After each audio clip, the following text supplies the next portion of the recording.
In a quiet corner of the world, surrounded by towering trees and the gentle hum of nature, stood a small cabin that had seen better days.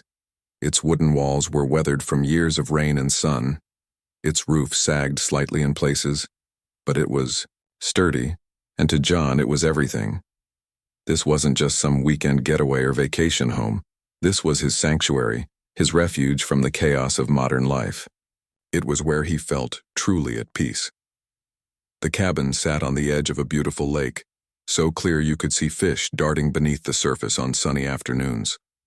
The water sparkled like diamonds when the light hit it just right, and in the mornings, mist rose off the surface like something out of a dream. For as long as John could remember, this place had been special. His grandfather had bought the land decades ago, back when the area was nothing more than wilderness. There weren't any fancy houses then, no manicured lawns or expensive speedboats zooming across the water, just untouched beauty. John inherited the cabin when his grandfather passed away. At first, he didn't think much of it. He was young, busy with work, and hadn't spent much time there since childhood. But as the years went by, the pull of the cabin grew stronger. So one day he packed up his things, left the city behind, and moved in full-time. He fixed what needed fixing, cleaned out the cobwebs, and made it livable again. And once he settled in, he realized how much he loved it. Life here was simple. Wake up early, drink coffee while watching the sunrise over the lake, maybe go fishing, if the mood struck him. In the evenings, he'd sit by the fire, reading books or listening to the wind rustle through the trees. It was perfect. But perfection rarely lasts forever. Over time, things began to change around the lake. Developers started buying up nearby parcels of land, clearing away forests to build big, shiny houses with glass windows and infinity pools. These weren't cabins like John's. They were mansions, complete with garages for luxury cars and decks overlooking the water. Soon, the once quiet neighborhood transformed into an upscale gated community, filled with people who seemed to have more money than they knew what to do with. With these new neighbors came rules, lots of them. The developers formed a homeowners association, HOA, which quickly became infamous for its strict guidelines about how residents should live. Every detail mattered to them.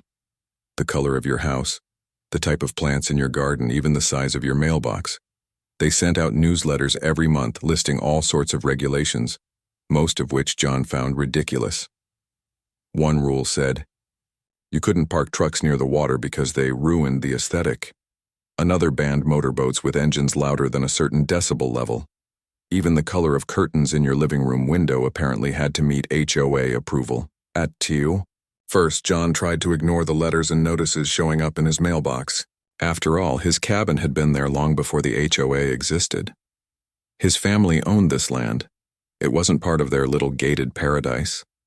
Why should he care what they thought? But the HOA didn't seem to share his perspective.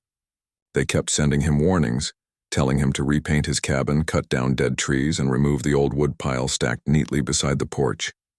Each letter was polite on the surface, but carried an undercurrent of irritation, like they expected him to jump at their commands. Still, John refused to budge. Let them complain all they wanted. He wasn't going anywhere. Besides, he figured the HOA would eventually lose interest. People like that always did, right? If you ignored them long enough, they'd move on to someone else. Or so he thought. What John didn't realize was that the HOA board had taken notice of him. To them, his cabin wasn't just an eyesore, it was a symbol of resistance. While everyone else followed their rules without question, John openly defied them. He didn't attend their meetings, didn't respond to their emails, and certainly didn't ask permission to do anything. That kind of behavior didn't sit well with the board members, who prided themselves on maintaining order and uniformity within the community. They saw John as a problem that needed solving, and they weren't about to let him slip through the cracks. Behind closed doors, discussions about John grew heated. Some members suggested fining him repeatedly until he gave in. Others proposed using legal loopholes to force him to comply. A few even floated the idea of condemning his property altogether, claiming it violated health and safety codes. No matter how extreme the suggestion, The underlying message was the same. John had to go. Little did the HOA know, however, that they were playing with fire. Their attempts to push John out were based on a fundamental misunderstanding, one that would soon come back to haunt them. Because while they assumed they controlled the lake and the surrounding land, the truth was far more complicated. And John, for all his quiet demeanor, was sitting on a secret that could turn the entire community upside down. For now, though, life went on as usual for John.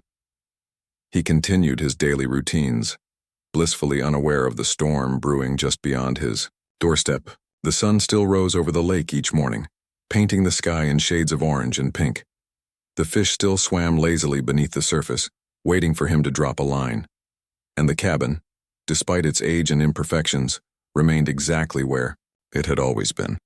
A stubborn little structure standing firm against the winds of change. As the weeks turned into months, tensions simmered beneath the surface. The HOA's patience wore thin, and their tactics grew increasingly aggressive.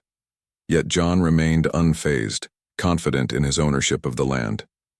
What he didn't yet realize was that this battle was only beginning, and the stakes were higher than anyone imagined. It was a crisp autumn morning when John first realized the HOA wasn't messing around anymore. The air carried the faint smell of fallen leaves, and the lake shimmered under the pale sunlight as he stepped outside to fetch his newspaper. But instead of finding the usual bundle of newsprint by the mailbox, his eyes landed on something else, an official-looking envelope taped to his front door. Its stark white surface stood out against the weathered wood of the cabin, making it impossible to ignore.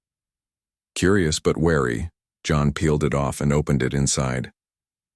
The letter inside was printed on thick, expensive paper, the kind that screamed, "Serious business."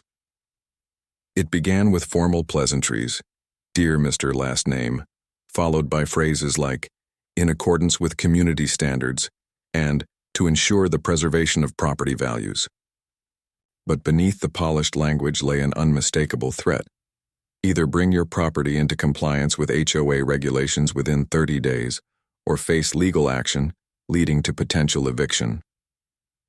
John read the letter twice, then set it down on the kitchen table, chuckling softly to himself. Eviction? From his own land? The idea seemed absurd. He owned not just the cabin but also the surrounding acreage, including most of the lake itself. His grandfather had purchased this land decades ago, long before anyone dreamed of building luxury homes here. The deed was tucked safely away in a drawer, proof that no one, not even some overzealous HOA, could take his home away from him. Still, the letter nagged at him. This wasn't the first warning he'd received, but it felt different somehow, more urgent, more calculated. For years, the HOA had sent polite reminders asking him to repaint the cabin, trim back the overgrown bushes, and park his old truck somewhere less visible. John had always brushed them off, confident that his ownership exempted him from their rules, but now they weren't just asking, they were demanding. And if he didn't comply, they were prepared to escalate. Unable to shake the feeling that something bigger was brewing, John decided to attend the next HOA meeting. He hadn't paid much attention to the group before, dismissing them as nothing more than a bunch of entitled newcomers trying to micromanage everyone else's lives. But curiosity got the better of him. Maybe hearing them out would give him a clearer picture of what he was up against. The meeting took place in a sleek conference room inside the community clubhouse, a modern building with glass walls and plush furniture that looked completely out of place among the towering pines. When John walked in, heads turned immediately. Conversations stopped mid-sentence as people stared at him, clearly surprised to see him there. Dressed in worn jeans and a flannel shirt, he stuck out like a sore thumb among the sea of designer clothes and tailored suits. Someone offered him a cup of coffee, which he declined with a polite nod. Then he slipped into a seat at the back, content to observe. The agenda started innocently enough. Board members discussed upcoming social events, landscaping projects, and budget allocations. But about halfway through, the conversation shifted to non-compliant properties, code for John's cabin. One woman, her blonde hair perfectly styled, launched into a tirade about how the eyesore at the end of the lake was ruining the aesthetic of the entire community. She waved her hands dramatically, describing how the peeling paint and rusting truck clashed with the pristine beauty of the other homes.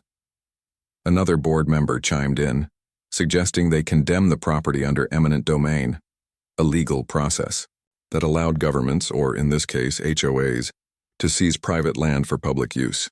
A third proposed fining John repeatedly until he ran out of money and gave in. Each suggestion was met with nods of approval, though a few members exchanged uneasy glances. Clearly, not everyone agreed with such drastic measures, but no one dared speak up. As John listened, his amusement faded, replaced by a growing sense of unease. These people weren't bluffing. They genuinely believed they could force him out, consequences be damned. What shocked him even more was their complete ignorance of the fact that he owned the lake, the very feature that made their properties valuable in the first place. Without access to the water, their multi-million-dollar homes would lose half their appeal. Yet none of them seemed to grasp this irony. When the meeting ended, John lingered for a moment, watching as the board members filed out. Some avoided his gaze entirely, while others shot him smug smiles as if daring him to challenge them. He wanted to say something, to point out the absurdity of their plans, but decided against it. There was no point arguing with people who refused to listen. Instead, he returned to his cabin, his mind racing with questions. What exactly did the HOA think they were doing? Did they honestly believe they could evict him without consequences? Or were they simply so blinded by their obsession with perfection that they failed to see the bigger picture? Whatever the answer, one thing was clear: this wasn't going to end anytime soon. If anything, it was only going to get worse. Over the next few days, John found himself replaying the meeting in his head, piecing together snippets of conversations and analyzing every detail. Something about the whole situation didn't add up. Why were they so determined to target him specifically? Sure, his cabin didn't fit their cookie-cutter vision of paradise, but plenty of other properties around the lake had quirks too. Was it really worth all this drama? Then it hit him. Maybe the problem wasn't just about appearances. Maybe the HOA had deeper motives tied to the land itself. After all, they couldn't have built their gated community without securing rights to the lake. Had they assumed his grandfather's old deed was irrelevant? Or worse, had they deliberately overlooked it, hoping no one would notice? Determined to find answers, John dug into the history of the development. He spent hours poring over dusty records at the county courthouse, tracking down documents related to the HOA's formation. What he discovered left him stunned. According to the original deeds, the developers had never acquired full ownership of the lake or the surrounding shoreline. Those rights still belonged to him, thanks to his grandfather's foresight. Even more surprising, many of the newer homes included clauses granting access to the lake via easements tied to John's property. In short, without his permission, those fancy estates would lose their prized waterfront privileges. The HOA had unknowingly built its empire on shaky legal ground, and John held all the cards. Armed with this knowledge, John hired a lawyer to ensure his position was airtight. Together, they drafted a response to the HOA's ultimatum, a letter politely informing them of two key facts. First, John owned the majority of the lake, and much of the land they assumed was communal. Second, any further attempts to harass him would result in immediate revocation of their easement rights. When the letter arrived, chaos erupted among the board members. Some panicked, realizing their dream homes might become worthless without lake access. Others doubled down, accusing John of extortion and vowing to fight him in court. But deep down, they knew they were in trouble. Their perfect little community rested on a foundation that wasn't theirs to claim.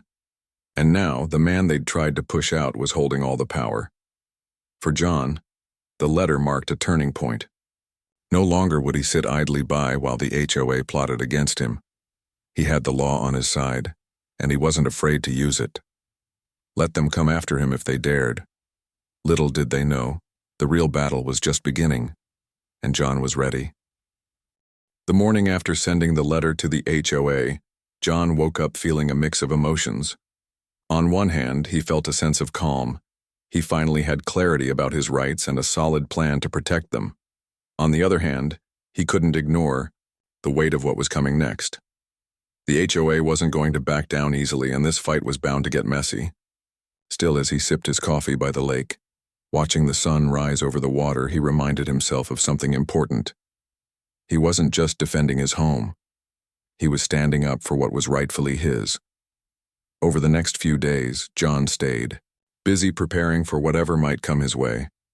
His lawyer had advised him to gather every piece of evidence that supported his claim: old deeds, tax records, survey maps, anything that proved his ownership of the land and the lake. So, John spent hours digging through boxes in the attic, pulling out yellowed documents and faded photographs from his grandfather's time.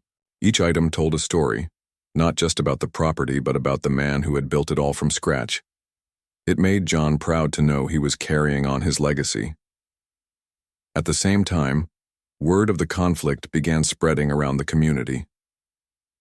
Neighbors whispered behind closed doors, speculating about what would happen next.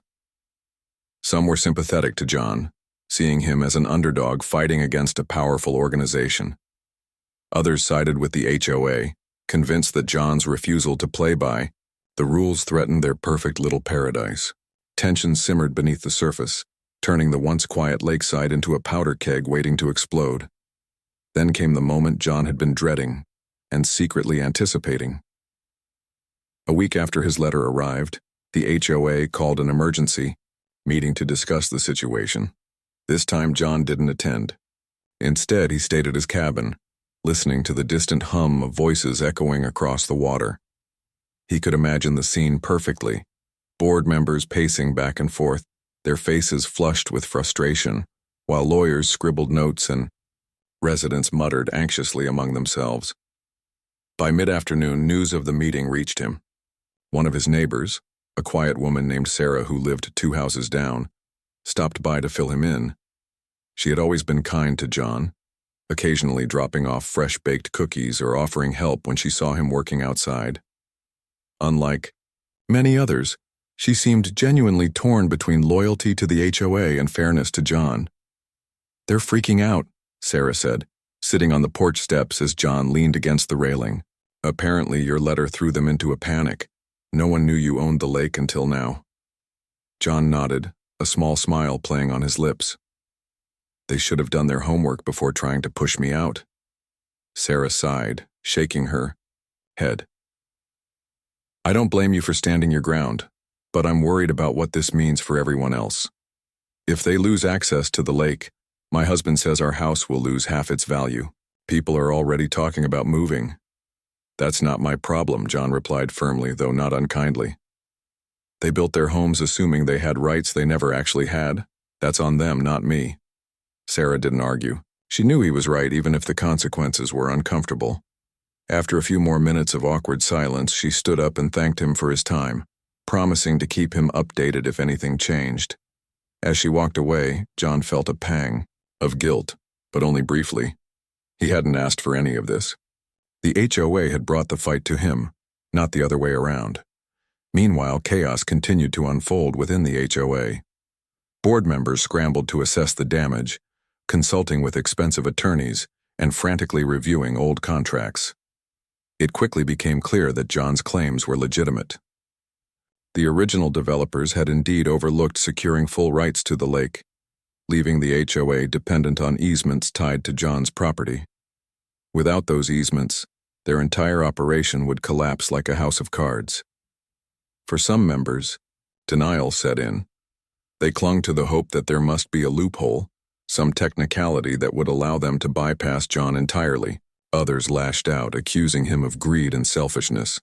"He's holding us hostage," one board member shouted during a heated discussion. Another suggested filing a countersuit, claiming adverse possession, a legal doctrine that allowed someone to gain ownership of land through continuous use over time. But their lawyer quickly shut that idea down, explaining that John's long history of living on the property made such a claim impossible. As the reality sank in, cracks began to form within the HOA's united front. Several members grew increasingly nervous, fearing the financial fallout if the dispute dragged on. Their pristine homes, which they'd purchased for millions, suddenly seemed less secure. What good was a waterfront mansion without access to the water? Others started questioning whether the fight was worth it. Was it really better to risk everything than admit defeat? Amidst the turmoil, a handful of residents decided to take matters into their own hands. A few approached John privately, hoping to negotiate a deal behind the scenes. One couple offered to buy his cabin outright, promising to pay top dollar if he agreed to leave quietly. Another suggested splitting the lake's ownership, giving John a share of the profits in exchange for granting permanent easement rights. But John rejected each proposal without hesitation. He didn't need their money, and he certainly didn't trust them to honor any agreement once he gave in. Despite the mounting pressure, John refused to budge. He knew the law was on his side, and he wasn't about to let fear or intimidation sway him. Let the HOA exhaust itself fighting. It would only make their eventual surrender sweeter. As weeks turned into months, the battle between John and the HOA escalated into a full-blown war. Local news outlets caught wind of the drama, dubbing it the Lake Feud. Reporters flocked to the area, eager to capture the human interest angle of a lone homeowner taking on a wealthy, powerful organization. Cameras rolled as journalists interviewed both sides, capturing heated arguments and tearful confessions. The story spread like wildfire, drawing national attention and turning the sleepy lakeside community into a media spectacle. Neighbors took sides, some rallying behind John as a symbol of resistance against corporate greed, while others condemned him as a stubborn obstacle standing in the way of progress. Online forums lit up with debates, hashtags trended on social media, and late night, comedians cracked jokes about the absurdity of it all. Through it all, John remained unfazed. He avoided interviews and declined photo ops, choosing instead to focus on the task at hand, protecting what was his. Behind the scenes, the HOA launched a desperate campaign to discredit John. They hired private investigators to dig up dirt on him, searching for anything they could use to paint him as unreliable or unstable. But their efforts yielded nothing. John had led a quiet, honest life, free of scandals or skeletons in his closet. Frustrated and running out of options, they resorted to public appeals, framing themselves as victims of an unreasonable man who cared more about revenge than compromise. But the truth had a way of cutting through the noise. Documents surfaced, online showing the glaring gaps in the HOA's ownership claims. Experts weighed in, confirming that John's position was legally sound. Slowly but surely, public opinion began to shift in his favor. Even some of the HOA's staunchest supporters started to question whether their cause was truly just. Throughout it all, John maintained his composure. He knew the key to winning this battle wasn't aggression or theatrics, it was patience. By staying calm and sticking to the facts, he forced the HOA to reveal their true colors. Their desperation, their arrogance, their willingness to trample over others to get what they wanted, all of it was laid bare for the world to see, and as the tide turned against them, John couldn't help but feel a sense of vindication. For years, he had lived peacefully on his land, minding his own business and asking for nothing from anyone. Yet the HOA had come after him anyway, determined to erase him from the picture. Now, they were learning the hard way, that sometimes, the person you underestimate is the one holding all the power. The final showdown was inevitable, but John was ready. The battle between John and the HOA reached its boiling point, transforming the once peaceful lakeside community into a battleground of egos, legal maneuvers, and raw emotions. It wasn't just about rules or property anymore. It was personal. For the HOA, it was about maintaining control, preserving their vision of perfection and proving that no one could defy them. For John, it was about justice, respect, and protecting the legacy his grandfather had left behind. As the weeks turned into months, the conflict grew louder and messier. The HOA filed a lawsuit against John, accusing him of obstructing progress and endangering the community's future. Their lawyers argued that John's refusal to comply with their demands was unreasonable and selfish, claiming that he was holding the entire neighborhood hostage. They even tried to paint him as an outsider, a stubborn holdout who didn't belong in their pristine, carefully curated paradise. But John wasn't fazed. With his lawyer by his side, he countered every accusation with cold, hard facts. The deeds, the tax records, the survey maps, all of it proved beyond doubt that he owned not only the cabin but also the majority of the lake and the surrounding land. Without his permission, the HOA's cherished easements were meaningless. Their multi-million-dollar homes, which relied on access to the water for their value, would become little more than overpriced boxes in the middle of nowhere. The courtroom drama played out like something from a movie script. Lawyers on both sides sparred fiercely, presenting arguments and evidence while the judge listened intently. At times, the tension in the room was palpable, with whispers rippling through the gallery as new revelations came to light. The HOA's team tried every trick in the book, from questioning the validity of old documents to suggesting that John's grandfather might have sold off parts of the land without recording it properly. But each attempt was swiftly dismantled by John's legal team, armed with irrefutable proof of ownership. Outside the courtroom, the war raged on in different ways. Local news crews camped out near the lake, eager to capture sound bites from both sides. Neighbors who had once kept to themselves now found themselves thrust into the spotlight, forced to take a stand. Some rallied behind John, seeing him as a hero standing up to corporate greed.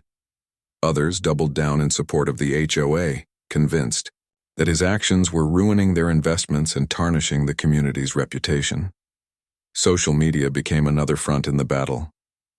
Hashtags like True Save Our Lake and Justice for John trended for days, sparking heated debates online. Supporters of the HOA accused John of being greedy and unreasonable, while his defenders called the organization power-hungry and entitled. Memes, mocking the HOA's obsession with aesthetics, went viral, poking fun at their complaints about peeling paint and rusty trucks. One particularly popular image showed a cartoon version of John fishing peacefully on the lake, surrounded by angry, stick figures waving clipboards and shouting about property values. Amidst the chaos, cracks began to form within the HOA itself. Board members who had once presented a united front started turning on each other, blaming one another for the mess they were in. Some wanted to cut their losses and settle with John, offering him money or concessions in exchange for dropping the lawsuit. Others refused to back down, insisting that giving in would set a dangerous precedent. Factions formed, meetings devolved into shouting matches, and trust eroded rapidly. Residents, too, began to feel the strain. Many had bought their homes specifically for the lake access, investing their life savings, or worse, taking on massive loans based on promises made by developers. Now those promises seemed shaky at best. Rumors spread about potential buyers backing out of deals, banks reconsidering loans, and insurance premiums skyrocketing. A few families put their houses on the market, hoping to sell before prices plummeted further. But finding buyers proved difficult. Why would anyone pay top dollar for a home that might lose its main selling point overnight? Through it all, John remained calm and resolute. He attended court hearings dressed in his usual flannel shirts and jeans, refusing to play into the image of a bitter recluse the HOA tried to paint. When reporters approached him for comments, he simply smiled and said, "I'm just trying to protect what's mine." His quiet confidence only added fuel to the fire, making him seem even more unshakable in the eyes of his supporters, and even more infuriating to his opponents. Behind closed doors, however, John wasn't entirely unaffected. The stress of the situation weighed on him, especially knowing how much turmoil it was causing for others. While he didn't feel guilty about defending his rights, he couldn't help but sympathize with the innocent families caught in the crossfire. Late at night, sitting by the fire with a cup of coffee, he sometimes wondered if there was a way to resolve things peacefully without sacrificing his principles. One evening, as autumn leaves swirled in the breeze outside, John received an unexpected visitor. Sarah, the neighbor who had stopped by earlier to share updates from the HOA meetings. She looked nervous, clutching a folder tightly in her hands. After some hesitation, she explained that several residents had banded together to draft a proposal, one they hoped might end the conflict amicably. "We know you don't owe us anything," Sarah said softly, handing him the folder. "But we're asking anyway. We want to buy limited easement rights from you, Not forever, just for a set period of time. Enough to stabilize property values and give everyone peace of mind. We'll pay whatever it takes. John took the folder, flipping through its contents, silently. Inside were detailed terms, including a substantial sum of money and assurances that the HOA would never bother him again. As tempting as the offer was, he knew better than to make a decision impulsively. Instead, he thanked Sarah for bringing it to him and promised to think it over. Days passed, and the pressure mounted. The HOA's lawsuit dragged on, draining resources and testing everyone's patience. Meanwhile, public opinion continued to sway in John's favor, thanks in part to leaked documents exposing questionable practices during the development phase. Even some former critics began to admit privately that the HOA had overplayed its hand. Finally, after weeks of deliberation, John made his move. Through his lawyer, he sent a counteroffer to the HOA. He would agree to grant limited easement rights, but only under strict conditions. First, they had to drop all claims against him immediately and publicly acknowledge his ownership of the lake. Second, they had to pay a hefty fee up front, ensuring that any financial burden fell squarely on their shoulders. And third, they had to leave him alone permanently, with no more letters, fines, or threats. When the HOA received the proposal, panic set in. Board members scrambled to review the terms, debating whether they had any choice but to accept. On one hand, the cost was astronomical, far more than they'd anticipated spending. On the other hand, rejecting the deal meant risking everything, losing the lawsuit, forfeiting lake access, and watching their dream community crumble before their eyes. In the end, pragmatism won out. With no viable alternatives left, the HOA reluctantly agreed to John's terms. The announcement sent shockwaves through the community, sparking a mix of relief and resentment. Some residents breathed a sigh of gratitude, glad to finally have closure. Others grumbled about the price tag, muttering that John had essentially held them hostage. But deep down, most understood that this outcome was inevitable, the result of years of arrogance and poor planning. For John, the victory felt bittersweet. Yes, he had won. Yes, he had proven his point. But the toll of the fight lingered, reminding him of how fragile peace could be. As he stood on the porch of his cabin, gazing out at the shimmering lake, he allowed himself a moment of quiet reflection. The water sparkled as always, untouched by the drama that had unfolded around it. In many ways, it was still the same place his grandfather had loved so deeply, a sanctuary where simplicity reigned supreme. But something had changed, too.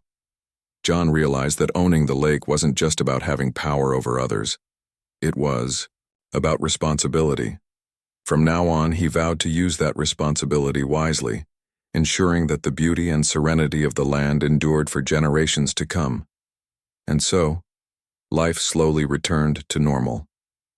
The HOA backed off, focusing instead on damage control and rebuilding trust among residents. John resumed his quiet routines, fishing at dawn and reading by the fire at night. Occasionally, he'd wave to a passing neighbor or exchange pleasantries with someone walking their dog along the shore. There was no animosity, no lingering bitterness, just an unspoken understanding that sometimes the strongest battles are fought not with anger, but with patience and truth. Little did anyone know, though, that this chapter was far from the end of John's story. The dust had barely settled after the HOA's reluctant agreement to John's terms, when the full weight of the resolution began to sink in for everyone involved. For the residents of the gated community, life would never be quite the same again. The pristine image they had worked so hard to cultivate was now tarnished, not just by the public spectacle of their feud with John, but also by the uncomfortable truth that their dream homes rested on shaky legal ground. For John, however, the aftermath brought a strange sense of peace. He had stood his ground, defended what was rightfully his, and emerged victorious without compromising his principles. In the weeks following the settlement, the HOA scrambled to repair the damage. Board members held emergency meetings behind closed doors, trying to figure out how to reassure panicked homeowners and stabilize plummeting property values. Some families decided to cut their losses and move away, putting their houses up for sale at steep discounts. Others stayed, clinging to hope that the limited easement rights John had granted would be enough to keep their investments intact. But no matter how much they tried to spin the situation positively, there was no escaping the fact that their once idyllic community had been irrevocably changed. John watched all of this unfold from a distance, choosing to remain detached from the chaos. He didn't gloat or rub salt in anyone's wounds. Instead, he focused on returning to the quiet, simple life he had always cherished. Mornings were spent fishing on the lake, afternoons tending to small repairs around the cabin, and evenings curled up with a book by the fireplace. Yet even as he embraced routine, he couldn't help but notice subtle shifts in the atmosphere around him. For one thing, the hostility that had once defined his relationship with many neighbors seemed to soften over time. While some still harbored resentment toward him, others began to approach him differently, tentatively at first, then with growing warmth. A few neighbors started stopping by unannounced, bringing homemade pies or offering help with chores. One couple even invited him to dinner, thanking him for granting the easement rights that allowed them to stay. It wasn't forgiveness exactly, but it was progress, a sign that maybe, just maybe, people were beginning to see him not as an enemy, but as part of the community. This newfound acceptance didn't mean John suddenly became a social butterfly. If anything, he valued his solitude more than ever, but he appreciated the gestures of goodwill, recognizing them as small yet meaningful steps toward healing.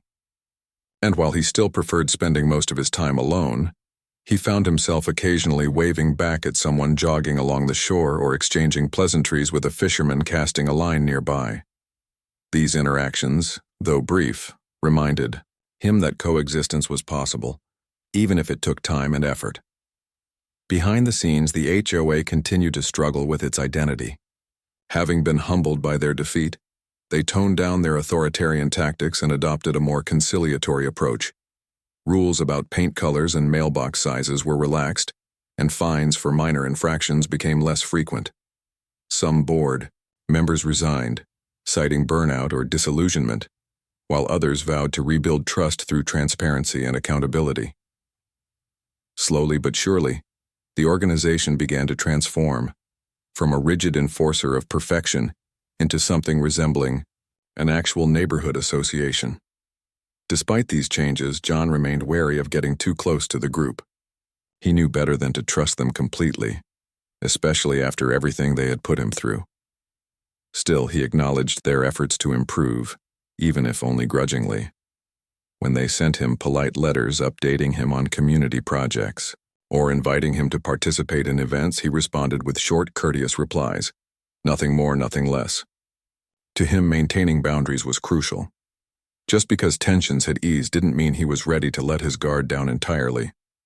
As months turned into years, the lakeside community gradually adapted to its new reality. The drama of the lake feud faded into memory, replaced by quieter, more mundane concerns like road maintenance and wildlife conservation. Property values stabilized, thanks in large part to John's willingness to grant limited easement rights. Residents who had once feared losing everything came to accept that their homes, while imperfect, were still worth cherishing. And though scars remained, both visible and invisible, the overall mood shifted from anger and fear to cautious optimism. For John, the passage of time brought a renewed appreciation for the land he called home. Now in his late 50s, he found himself reflecting more often on the lessons he had learned throughout the ordeal. The fight with the HOA had taught him resilience, patience, and the importance of standing up for what you believe in, even when the odds seem stacked against you. It had also deepened his connection to the cabin and the lake, reinforcing his belief that true wealth wasn't measured in dollars or possessions, but in the simple joys of nature and solitude. One crisp autumn morning, as golden leaves floated lazily across the surface of the water, John sat on the porch sipping coffee and watching the sun rise.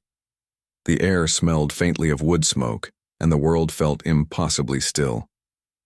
In moments like this, he realized how lucky he was, not just to own such a beautiful piece of land, but to have survived the storm that had threatened to take it all away. His thoughts drifted to the future. What would happen to the cabin when he was gone? Would it pass to his children, assuming he ever had any? Or would it remain untouched, a relic of simpler times? Part of him hoped it would stay exactly as it was, a testament to the enduring power of roots and resilience. But another part wondered whether change was inevitable, whether the march of progress would eventually reach even this secluded corner of the world.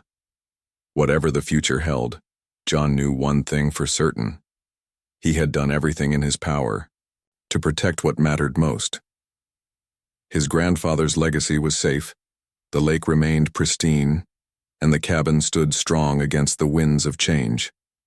As he leaned back in his chair, listening to the gentle lapping of waves against the shore, he felt a profound sense of contentment wash over him.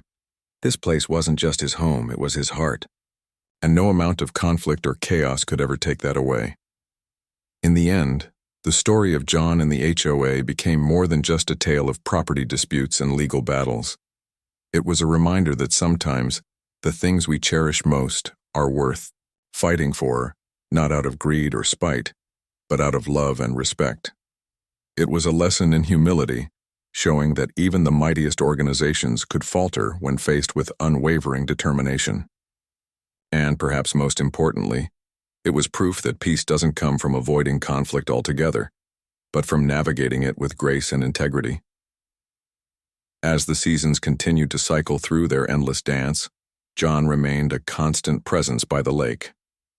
His cabin may have been modest, his lifestyle simple, but his impact on the community and on himself was anything but. Through sheer force of will, he had rewritten the narrative, turning what could have been a tragedy into a triumph. And every time he cast his fishing line into the shimmering waters, he reminded himself of a simple truth. Sometimes owning the lake means owning your destiny.